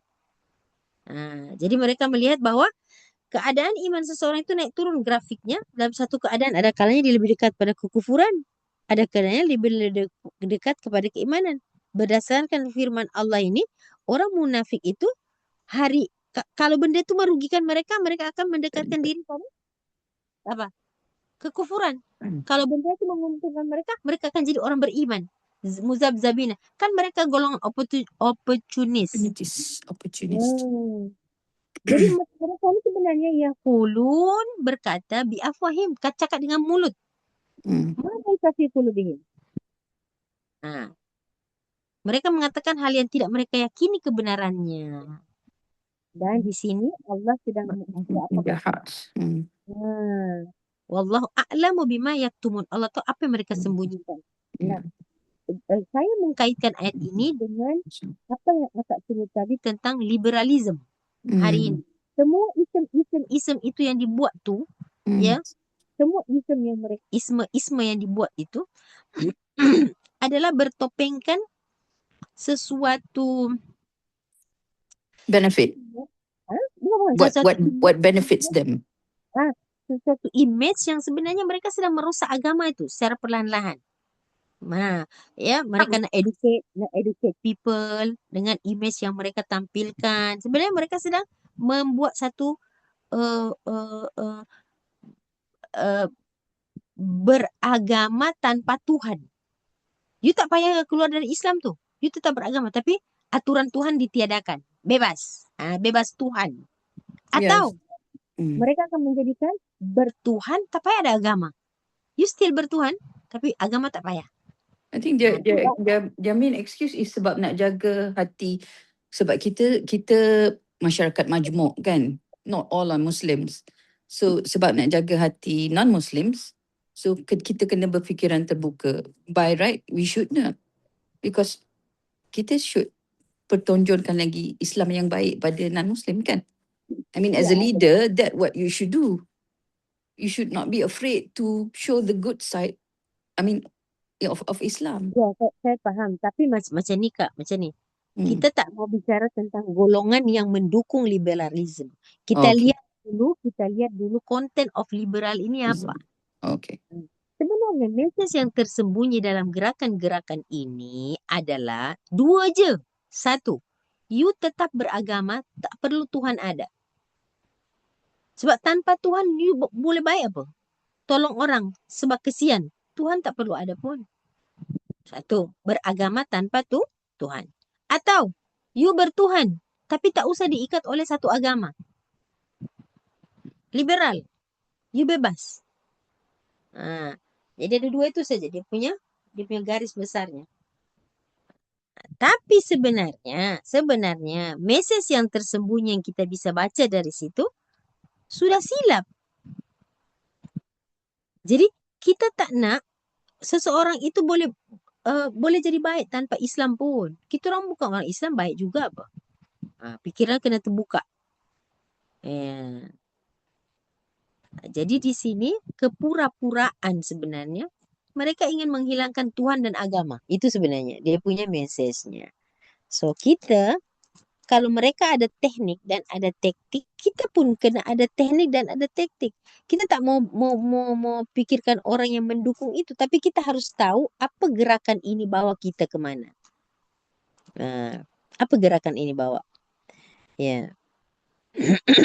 Dalam hal ini, untuk bab-bab akidah, bab-bab syariat, kita ambil apa? Dalam akhlak, maybe kita sama-sama baik. Dia baik, kita baik. Salam, kita salam. Tapi dalam bab akidah dan dalam bab syariat, Kak Long, kita kena cakap apa?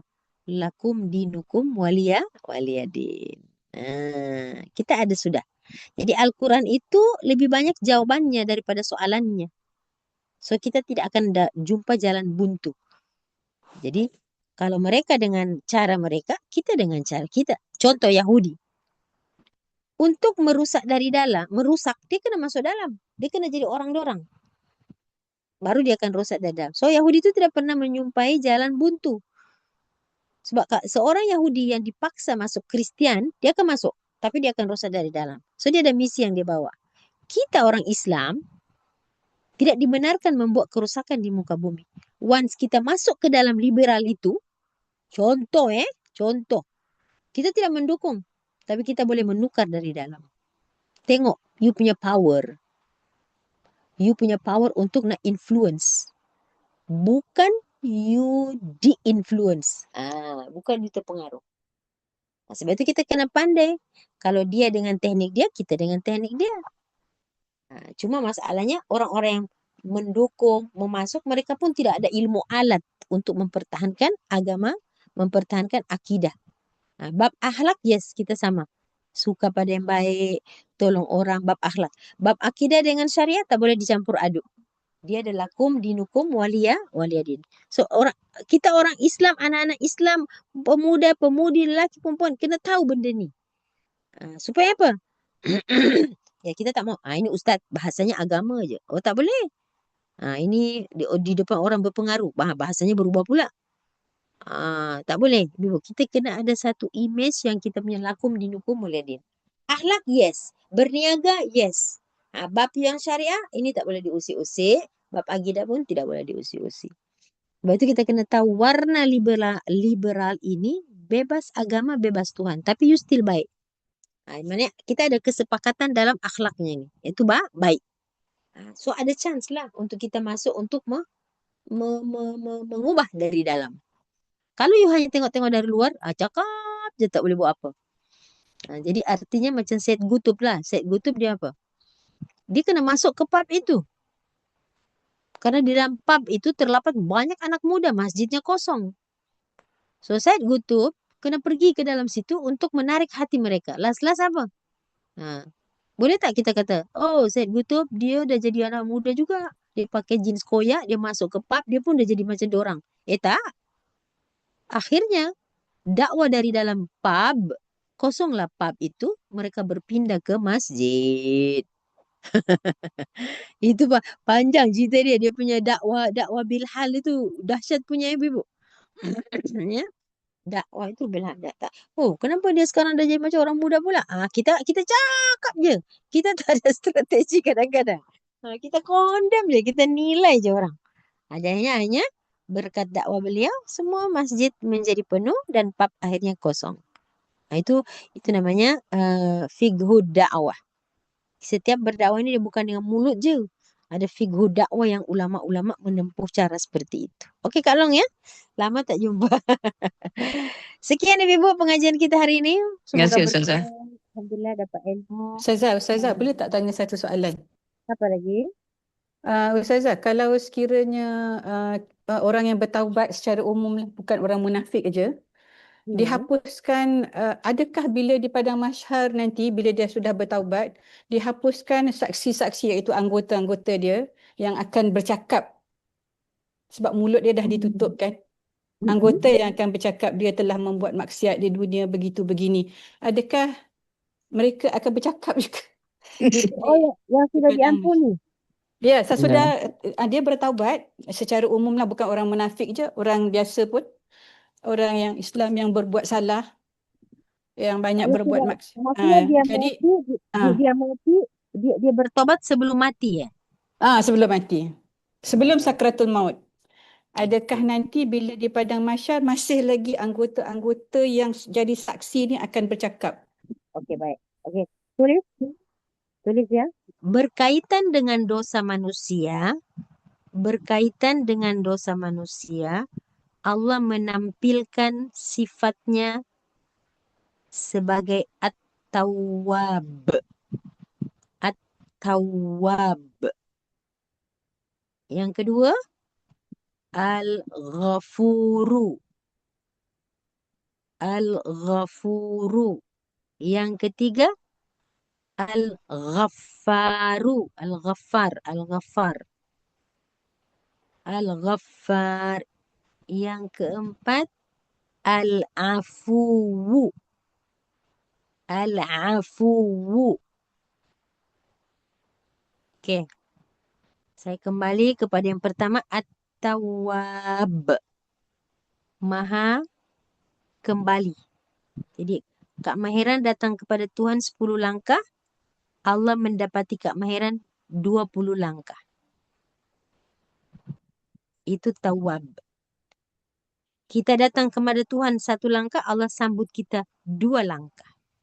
Maknanya Allah lebih cepat menerima taubat seorang hamba. Ibarat seorang ibu, anaknya belum jatuh, dia punya tangan dia dah bentangkan. Itu cara Allah dengan At-Tawwab. Yang kedua, Al-Ghafur. Arti Al-Ghafur apa? Menutup. Menutup. Saya minta ampun ya Allah. Astaghfirullah. Allah tutup. Allah tutup dosa itu. Tak nampak. Malam tadi kita buat dosa, besok pagi muka kita sama juga. Suara tak berubah, hidung tak kemek, muka tak hitam, sama juga. Allah tutup itu keburukan dosa. Keburukan dosa itu Allah tutup. Orang tak nampak. Biarlah itu rahasiaku dan dirimu. Seolah-olah dalam sifat Al-Ghafur itu Allah kata sudah, ini kita orang dua punya rahasia. Jangan you cerita ke orang kalau you buat dosa. Aku tutup, jangan kau buka. Al-Ghafur, Allah tutup. Al-Ghaffar, ada sabdu ya? Al-Ghaffar. Ada huruf fa bersabdu. Bersabdu menunjukkan repetition. Allah tidak mengampuni kamu satu kali. Sebagaimana kamu buat dosa 1000 kali, 1000 kalilah Allah siapkan dirinya mengampunimu. Itu rahasia sabdu di situ. Sebab tidak mungkin manusia buat dosa sekali. Tidak mungkin. Tidak mungkin. Lepas dosa mulut, dosa tangan pula. Lepas dosa tangan, dosa telinga pula. Lepas dosa telinga, dosa pikiran pula. Hati bersih, pikiran kotor. Pikiran bersih, mulut kotor. Wah, macam-macam. Jadi Allah mendabelkan Ghaffar. Mengampuni berulang-ulang sesuai dengan kapasiti pengulangan repetition your sin, repetition Allah punya forgiveness. Okay. Maksudnya Allah tutup banyak kali, Allah tutup banyak kali, Allah tutup banyak kali dosa-dosa itu. Sehingga orang lain tak nampak, engkau pun tak nampak dosa itu. Bayangkan kalau Allah tidak tutup ya. Sudah pakai minyak wangi 1 botol masih busuk. Padahal sebab apa kita buat dosa. Tapi Allah tak buat macam tu. Allah tak buat macam tu. Al-afu. Al-afu maha mendelete, menghapus, padam. Allah padam. Jadi catatan amal kita kalau saya ibaratkan, kalau saya contohkan kertas A4 penuh ada 100 dosa, Allah padam 100 itu. Itu yang kita duk baca. Allahumma innaka afuwun tuhibbul afwa fa'fu anna. Hapus ya Allah, saya malu ya Allah. Dan Allah tak suka you pulang kepada Tuhan bawa semua penuh dengan dosa. Allah tak.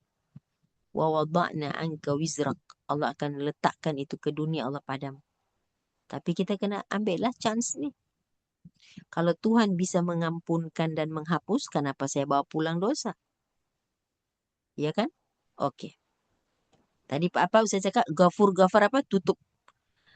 Afu padam terus. Itu yang saya Datin Aisyah kata. Ini bulan puasa semua doa diangkat, nak baca apa? Nabi kata suruh padam semua. Minta Allah padam semua.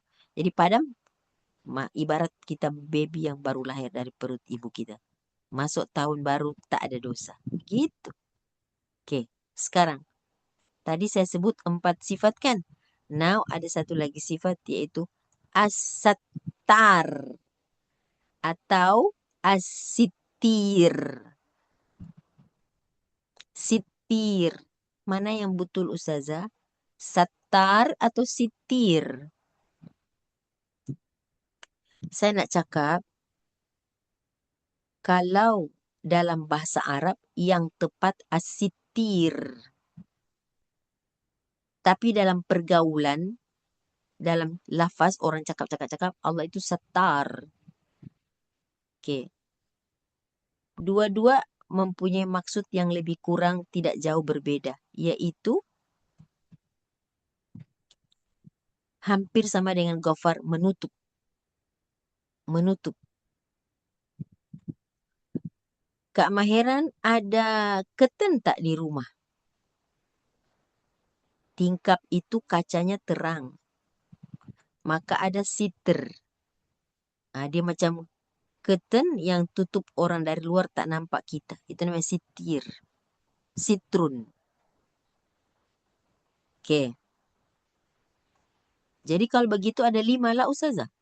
Iya ada 5. Ada lagi yang lain. Biasa tak Kak Meheran berzikir? Ya alima sirri minala tahtiki Tiki sitra anna wa'afina wa'fu anna ya latif ya halim. wa kullana haitsu kunna. Itu zikir ya? Yep. Yang ratib atas ada, ratib hadad ada. Ya alima sirri minna. Ya Tuhan yang mengetahui rahasia kami. Rahasia hati kami tak baik ke. Ya alima sirri minna. La tahtiki sitra anna. Oke. Jangan buka aib kami.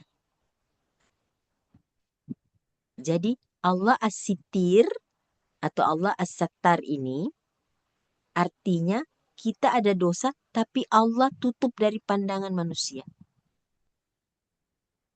Apa beda dengan ghafur? Kalau ghafur Allah tutup dosa itu.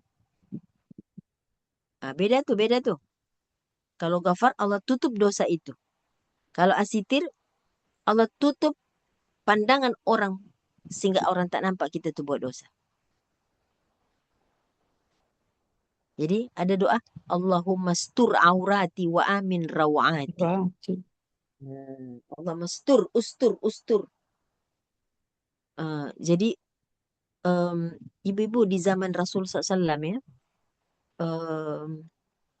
ya para sahabat, orang-orang yang bersih hatinya, kalau dia punya kawan buat dosa, si E buat dosa, maka B akan cakap, engkau buat apa semalam? Aku nampak ada sesuatu yang tak beres padamu. Seolah-olah sahabat itu bisa melihat dosa kawan dia. Itu firasatul mukmin. Kuat. Karena dua-dua orang beriman. Kak Maheran paham nih? E dan B di zaman Rasulullah itu boleh nampak tuh dosa itu. Iya. Kau boleh nampak dia buat apa? Dia cakap, kenapa you ada buat apa ini? Ada something wrong kau? Macam itu. Jadi aku tak nampak ada nur hari ini you punya muka macam tak bercahaya. Contohlah. Macam, kenapa tak pakai bedak kalau kita. Macam sakit je. Kalau kita lah. Kalau kita physically kita nampak. Kenapa muka ni dah hitam Yelah semalam I pergi pantai berjemur. Kita boleh nampak je tu. Kalau para sahabat tu yang mereka punya iman tu ya Allah dah macam nur. Jika sahabatnya satu ini ada buat something wrong, dia boleh nampak tahu nur tu hilang. Jadi apa yang Ustazah nak ceritakan kepada Kak Maheran ini adalah kisah tentang seorang pendosa di zaman Nabi Musa alaihissalam. Hujan sudah tidak turun lagi. Berbulan-bulan mati sudah tanaman, hewan. Dan akhirnya orang-orang sudah tidak tahan. Mereka bilang, Musa tolong mintakan. Bagaimana ini hujan tidak turun. Minta kepada Tuhanmu. Maka Musa pun bermunajat. Dan mengajak untuk bersolat. Minta hujan lah kira macam nak minta permohonan pertaubatan secara massal. Secara umum. Ya Rab, dosa apa yang kami buat hingga engkau menahan rahmatmu yang bernama hujan. Kami sudah kekeringan, pohon mati, binatang mati, manusia kelaparan dan kehausan. Wahai Musa, di antara umatmu ini ada yang berdosa dan tidak pernah minta ampun sudah 40 tahun lebih. Dan dia sudah lupakan dosanya, dia sudah lupakan Tuhannya, dia sudah lupakan dirinya. Aku mengazab satu orang ini, semua kena. Maka hari ini kamu orang semua nak bertaubat. Beritahu. Maka Nabi Musa pun mengumumkan Kak Maheran. Kira-kira ketika dikumpulkan semua orang tu, semua merasa berdosa kan? Ada di antara kalian yang begini dan begitu dan begini. Si pendosa pun ada di situ. Yang tak berdosa pun merasa, jangan-jangan aku. Jangan-jangan aku. Semua merasakan? Semua merasakan? Ada di antara kalian ni orang yang Allah cakap berdosa dan tidak pernah lagi memintakan ampunan. Dan Allah sudah tidak terima lagi pengampunannya. Maka hari ini kukumpulkan untuk kita bertobat secara ramai-ramai. Akhirnya berdoa, termasuklah sang pendosa itu. Semua bertaubat dan mohon ampun. Akhirnya, hujan turun. Bila hujan turun, tanda doa diterima dan dosa diampun. Maka selesailah acara tersebut. Nabi Musa bermunajat, Tuhanku, terima kasih kau telah mengabulkan. Adakah pendosa itu sudah engkau ampuni? Dan beritahu kepadaku mana dia? Mana orang itu? Ibu-ibu tahu apa Nabi Musa dijawab oleh Allah? Musa, waktu dia berdosa, aku tidak beberkan kepadamu. Sekarang dia dah bertaubat dan bersih. Aku nak bagi tahu kau kah? Itu bukan sifatku, wahai Musa. Itu aku sebagai as-Sittir. Masya Allah. Sekarang Kak Mahiram punya pertanyaan. Kita punya dosa itu yang kita sudah ampun tuh, Tuhan buka ke dekat akhirat? Kalau di dunia aja Allah dah protect Nabi Musa daripada mengetahui tentang pendosa tadi itu. Ya Allah, kita umat Nabi Muhammad sudah padam. Dosa-dosa itu kita sudah afuwun karim tuhibbul afwa fa'fu anna. Allah tidak akan buka aib. Di dunia saja Allah tutup, Kak Mahiram. Macam mana di akhirat? Boleh faham daripada kisah ini? Faham. Ya. Jadi bersangka baik kepada Allah. Allah sudah padam, Allah sudah tutup. Dan kita jangan nak buka balik. Itu bukan sifat Allah. Kecuali mereka yang pulang tanpa tobat. Mungkin itu akan bersaksi lah. Menjadi saksi. Diceritakan al-yawma nakhtimu ala afwahihim wa tukallimuna aydihim. Mereka punya kulit bercakap. Makanya kita itu, kerja kita di dunia ini apa? Minta ampun je. Minta ampun je. Stur aurati wa amin rawati. Ya Allah, tutup aibku dan tolong amankan saya punya rasa nih, rasa takut nih. Aku punya rawah ini ketakutan. Aibku terbuka, ya Allah. Dosaku ternampak. So di dunia ini aku nak settle, ya Allah. Sama ada denganmu maupun dengan manusia. Jadi itulah Kak Mahiram. Yang sudah bertaubat, sedangkan pendosa itu baru di dunia bertaubat. Allah tak buka kepada Nabi Musa. Macam mana kita ini dibuka di akhirat kalau kita sudah pulang dengan taubatan nasuha? Boleh Kak Airan? Ya, Alhamdulillah. faham. Terima kasih Ustazah, terima kasih. Ya, Alhamdulillah. Semoga Allah ampunkan kita dan termasuk minat tawabin wa ja'alna minal mutatahhirin birahmatika ya karim. Subhanakallahumma bihamdika asyhadu an la ilaha illa anta ya rabbi nastaghfiruka wa natubu ilaih wal 'asr innal insana lafi khusr illa alladziina amanu wa 'amilus solihat wa tawassaw bil haqqi wa tawassaw bis sabr. Allahumma arhamna bil Qur'an waj'alhu lana imama wa nura wa huda wa rahmah. Allahumma dzakkirna minhu ma nasina wa 'allimna minhu ma jahilna warzuqna tilawatahu ana al-lail wa atrafin nahar waj'alhu lana hujjatan ya rabbal alamin. Sallallahu alaihi wasallam Muhammad wa ala alihi wasallam tasliman katsiran. Alhamdulillah, amin. Syukran semuanya. Assalamualaikum warahmatullahi wabarakatuh. Terima kasih Ustazah. Assalamualaikum. Terima kasih Ustazah. Terima kasih semua. Terima kasih Ustazah. Ustazah. Assalamualaikum. Terima kasih Ustazah. Terima kasih Terima kasih Liza. Aliza. Terima kasih Fariza. InsyaAllah 21 hari bulan ni kita punya next class. Terima kasih Fariza. Sama Kak Mahiran. Okey, saya tutup ya. Okey, terima Okey. kasih. Assalamualaikum. Waalaikumsalam Salam. warahmatullahi